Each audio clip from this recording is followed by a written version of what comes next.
Ya, selamat pagi juga Ibu. Belajar terkait dengan tugas CGP yaitu demonstrasi kontekstual modul 3.1 tentang pengambilan keputusan pemimpin. Mohon maaf Bu Tuti, mohon izin untuk mengadakan wawancara yang berkaitan dengan pengalaman Bu Tuti dalam mengidentifikasi masalah yang terjadi di SD Negeri Kalimun 01. Apakah bisa meluangkan waktu kira-kira 20 menit untuk wawancara terkait kegiatan tersebut? Boleh, monggo dipersilakan dengan senang hati. Saya akan menghadapi wawancara dari Putri. Semoga saya nanti bisa menjawab dari pertanyaan Putri dan bisa berkenan dengan Putri. Terima kasih Bu Tuti. Kita mulai dengan pertanyaan yang pertama Bu. Selama ini bagaimana Bu Tuti dapat mengidentifikasi kasus-kasus yang merupakan dilema etika atau bujukan moral? Ya, selama ini mungkin kasus-kasus yang pernah saya hadapi, utamanya kasus yang berhubungan dengan dilema etika, saya harus sepandai mungkin untuk memilah atau mengidentifikasi kasus-kasus tersebut sesuai dengan kualifikasinya, baik kasus yang terjadi pada Bapak Ibu guru maupun yang terjadi pada siswa atau anak didik. Kualifikasi yang saya maksud diantaranya adalah kompetensi, ada kode etik, komitmen, kemudian pelanggaran tata tertib, ada keagamaan dan ada juga kebinekaan Putri. Berarti begitu itu yang pertama yang dilakukan adalah mengidentifikasi kasus-kasus dilema etika. Iya, seperti itu. Sekarang pertanyaan yang kedua ya.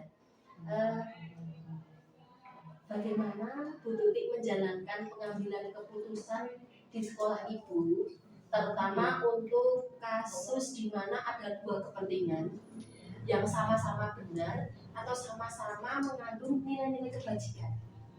Ya, menurut saya mungkin ini pertanyaan yang kedua ini mungkin membuat saya agak bingung Bu, karena ini mungkin dilema bagi saya juga, karena ketika saya menghadapi kasus yang berhubungan dengan dua kepentingan yang sama-sama benar dan sama-sama mengandung nilai kebajikan, saya harus mengambil solusi yang terbaik. Di antaranya yang jelas tidak merugikan beberapa orang atau beberapa pihak. Di situ saya harus mengambil keputusan yang mengandung nilai-nilai kebajikan seperti itu. Berarti Bu Tuti jadi memang yang menjadi dilema bagi Ibu itu mengambil keputusan dari permasalahan yang ada. Kemudian Ibu juga mencari solusi yang mengandung nilai-nilai kebajikan yang pada akhirnya itu tidak merugikan semua pihak seperti itu ya. Itu yang saya dengar. Sekarang pertanyaan yang berikutnya ya, langkah-langkah atau prosedur seperti apa yang biasa Bu Tuti lakukan selama ini? Prosedur atau langkah-langkah yang saya lakukan selama ini di dalam pengambilan keputusan dalam menghadapi kasus-kasus tersebut, di antaranya yang pertama mengumpulkan bukti atau fakta. Yang kedua, menentukan siapa saja yang terlibat, kemudian mengadakan klarifikasi. Jadi ketika saya menghadapi masalah tidak langsung diselesaikan begitu saja gegabah begitu, tapi dengan cara klarifikasi terlebih dahulu, kemudian bisa koordinasi dengan Bapak Ibu guru sehingga menghasilkan keputusan yang terbaik. Berarti Ibu dalam pengambilan suatu keputusan itu menggunakan langkah-langkah yang pertama yaitu mengumpulkan fakta-fakta, kemudian juga nanti bermusyawarah juga rekan guru. Sekarang pertanyaan berikutnya Ibu. Pertanyaan berikutnya, hal-hal apa saja yang selama ini Ibu anggap efektif dalam pengambilan keputusan pada kasus-kasus dilema etika? Yang saya anggap lebih efektif dalam mengambil keputusan dalam kasus dilema etika, yaitu yang jelas keputusan itu tidak merugikan dari beberapa pihak atau tidak merugikan banyak orang sendiri, sehingga di situ saya diantaranya dengan jalan dengan adanya pendekatan-pendekatan, diantaranya ada pendekatan psikologis, sosiologis, kemudian juga mengambil keputusan yang di dalamnya mengandung nilai-nilai kebajikan seperti itu. Dari sisi baiknya sesuai dengan nilai-nilai kebajikan. Iya, benar itu. Pertanyaan berikutnya, Bu Dudi, hal-hal apa saja yang selama ini merupakan tantangan dalam pengambilan keputusan pada kasus dilema etika? Ya, tantangan yang selama ini saya hadapi di dalam menghadapi kasus-kasus dilema etika, yang pertama adalah kasus yang berhubungan dengan nilai-nilai kebajikan, terutama yang kasus dua kepentingan yang sama, yaitu kasus di mana di situ benar-benar sama-sama benar dan kemudian sama-sama mengandung nilai kebajikan. Nah, di situ saya harus mengambil sikap yang terbaik bagaimana sehingga menghasilkan keputusan yang terbaik dan tidak merugikan banyak orang. Berarti Ibu akan berikutnya, Bu Tuti, apakah Bu Tuti memiliki sebuah tata kala atau jadwal tertentu dalam sebuah penyelesaian kasus dilema etika? Apakah Ibu itu langsung menyelesaikannya di tempat atau memiliki sebuah jadwal untuk menyelesaikannya? Bentuk atau prosedur seperti apa yang Ibu jalankan? Ya, terima kasih Putri. Di sini saya melihat kasusnya terlebih dahulu. Kasusnya tersebut apakah kasus sederhana atau kasus yang mungkin agak berat yang membutuhkan tahap-tahap untuk pengambilan keputusan. Ketika kasusnya sederhana, ya pada saat itu juga kalau memang misal bisa diselesaikan pada saat itu juga, ya saya selesaikan pada saat itu juga. Tetapi kalau ada kasus yang membutuhkan tahap-tahap untuk penjadwalan atau untuk kesepakatan antara pihak yang terkait, ya saya harus menyelesaikan secara bertahap begitu Putri, sehingga di situ benar-benar menghasilkan keputusan yang terbaik dan tidak merugikan dari beberapa pihak. Ya, Bu, berarti akan tidak sekaligus langsung menyelesaikan kasus tersebut, ya, tetapi Ibu harus melibatkan banyak orang. Iya, betul. Berikutnya, Bu Tuti, adakah seseorang atau faktor-faktor apa yang selama ini mempermudah atau membantu Ibu dalam pengambilan keputusan dalam kasus-kasus dilema etika?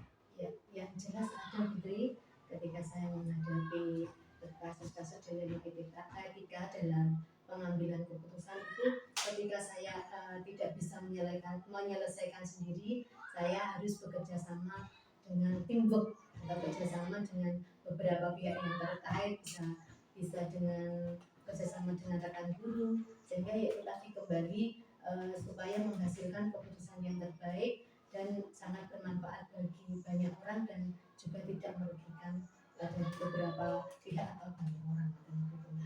Berarti Ibu akan kerjasama dengan semua pihak dalam menyelesaikan atau mengambil keputusan yang Ibu akan terapkan seperti itu. Ya, betul. Berikutnya Bu Tuti, ini pertanyaan yang terakhir Bu Tuti. Dari semua hal yang telah disampaikan tadi, pembelajaran apa yang Ibu petik dalam pengalaman Ibu mengambil keputusan dilema etika? Ya, pengalaman yang saya ambil selama ini dalam mengambil keputusan dalam kasus dilema etika yaitu ketika saya tidak bisa menyelesaikan kasus itu secara sendiri atau pribadi, maka saya harus mengadakan koordinasi atau kolaborasi dengan beberapa pihak atau beberapa rekan guru atau orang lain yang terlibat di dalam kasus itu, sehingga benar-benar menghasilkan keputusan yang terbaik seperti itu Bu. Ibu akan berkolaborasi dengan semua pihak sehingga menghasilkan keputusan yang terbaik. Ya, seperti itu. Terima kasih Bu Tuti atas waktunya, atas sharing hari ini. Mudah-mudahan jawaban-jawaban dari Ibu ini bisa menjadi acuan bagi saya ke depannya. Ya, demikian wawancara hari ini. Mudah-mudahan bermanfaat bagi kita semua. Amin. Ya, saya tutup. Wassalamualaikum warahmatullahi wabarakatuh. Terima kasih banyak Bu Tuti. Waalaikumsalam warahmatullahi wabarakatuh. Sama-sama Bu.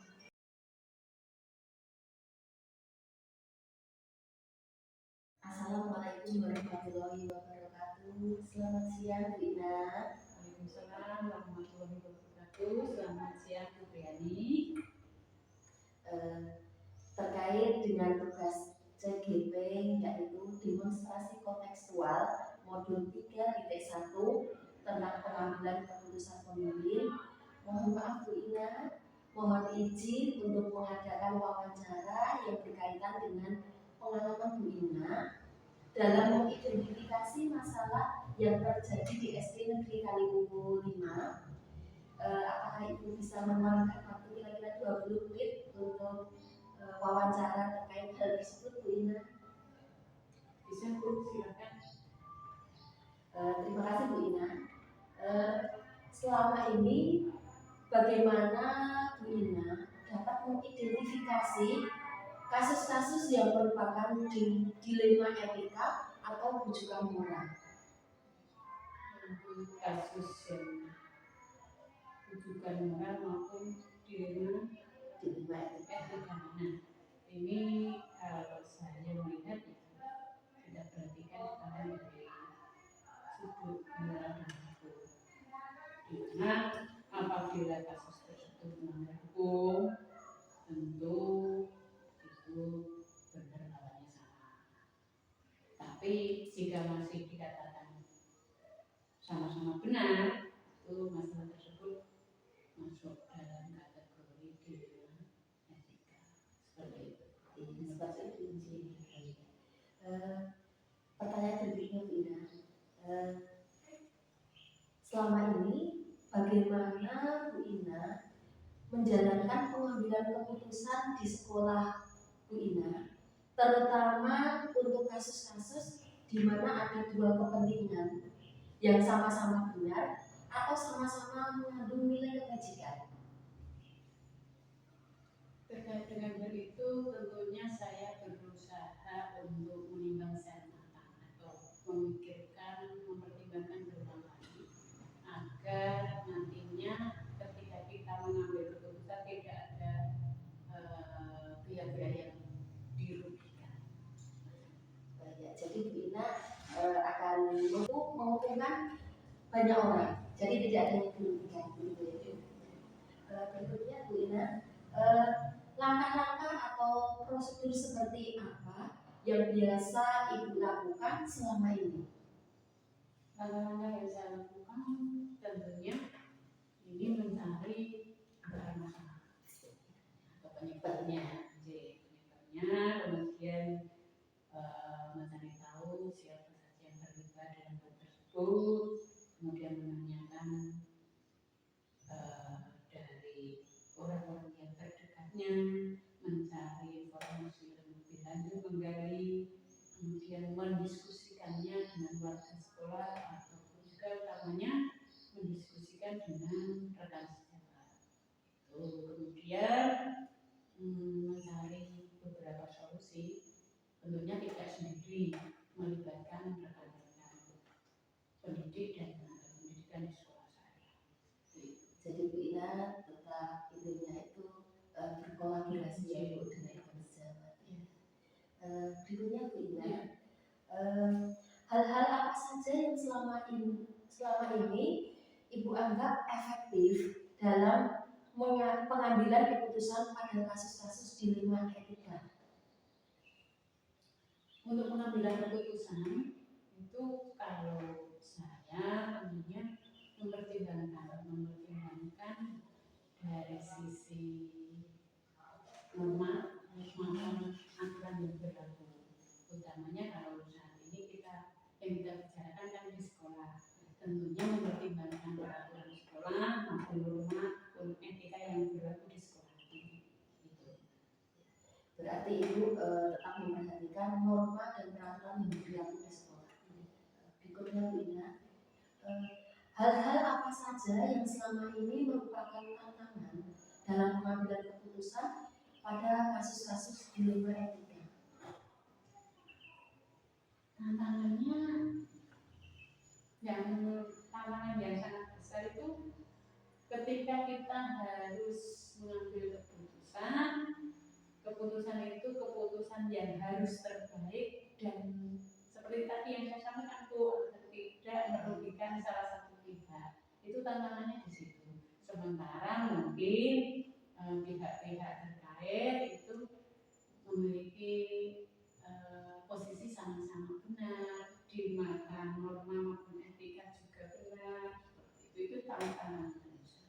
Jadi dalam mengambil keputusan harus menguntungkan kedua belah pihak dan tidak merugikan salah satu pihak. Berikutnya Bu Ina, apakah Bu Ina memiliki sebuah tata cara atau jadwal tertentu dalam sebuah penyelesaian kasus dilema etika? Apakah Ibu langsung menyelesaikan di tempat atau memiliki sebuah jadwal untuk menyelesaikannya? Bentuk atau prosedur seperti apa yang Ibu jalankan? Terkait dengan pertanyaan Bu Triani tentang tata cara untuk jadwal tertentu, untuk saya pribadi memang saya tidak membuat jadwal. Artinya apa? Ketika mengalami masalah tentang dilema etika atau yang tentunya tadi itu kita lihat dari konteks permasalahannya. Ketika permasalahan itu harus segera kita selesaikan, ya secepatnya kita harus mengambil keputusan. Tetapi apabila itu masih bisa kita pertimbangkan, membutuhkan waktu beberapa saat, kita tidak harus segera kita putuskan, ya kita bisa pikirkan untuk selanjutnya. Seperti itu artinya ya kita sesuaikan dengan konteksnya. Jadi disesuaikan dengan konteksnya. Iya, berikutnya Bu Ina, adakah seseorang atau faktor-faktor apa yang selama ini mempermudah atau membantu Ibu dalam pengambilan keputusan dalam kasus-kasus dilema etika? Faktor atau hal yang membantu saya mempermudah menghadapi masalah dilema etika, yang pertama adalah stakeholder. Ada kerjasama dengan baik antara stakeholder yang berhubungan langsung dengan satuan pendidikan. Kemudian yang tidak kalah pentingnya, faktor utama adalah rekan-rekan guru dan tenaga pendidik yang memberikan support kerjasama, saling dukung dalam setiap hal, sehingga itu memudahkan ketika saya menghadapi masalah itu untuk koordinasi dengan rekan-rekan, kita langsung tanggapi dengan baik. Itu faktor utama. Berarti Ibu selalu mengajak warga sekolah atau stakeholder kemudian juga berkolaborasi lagi ya, seperti itu ya, berkolaborasi. Berikutnya Bu Ina, pertanyaan terakhir Bu Ina. Dari semua hal yang telah disampaikan, pembelajaran apa yang dapat Ibu petik dari pengalaman Ibu dalam mengambil keputusan dilema etika? Pelajaran yang bisa saya petik yang pertama, bahwa segala sesuatu itu tidak ada yang tidak mungkin kita hadapi. Yang kedua, bahwa komunikasi dan kolaborasi menjadi kunci utama menurut saya. Itu kolaborasi dan komunikasi. Jadi dalam suatu satuan pendidikan itu komunikasi dua arah itu harus terjalin dengan baik. Jadi Ibu pembelajarannya itu intinya adalah kolaborasi dan komunikasi. Terima kasih Bu Ina atas waktunya, atas sharing hari ini. Mudah-mudahan dari jawaban Bu Ina ini nanti bisa menjadi acuan bagi saya ke depannya. Itu Bu Ina. Demikian wawancara ini, mudah-mudahan bermanfaat bagi kita semua. Saya akhiri, saya tutup.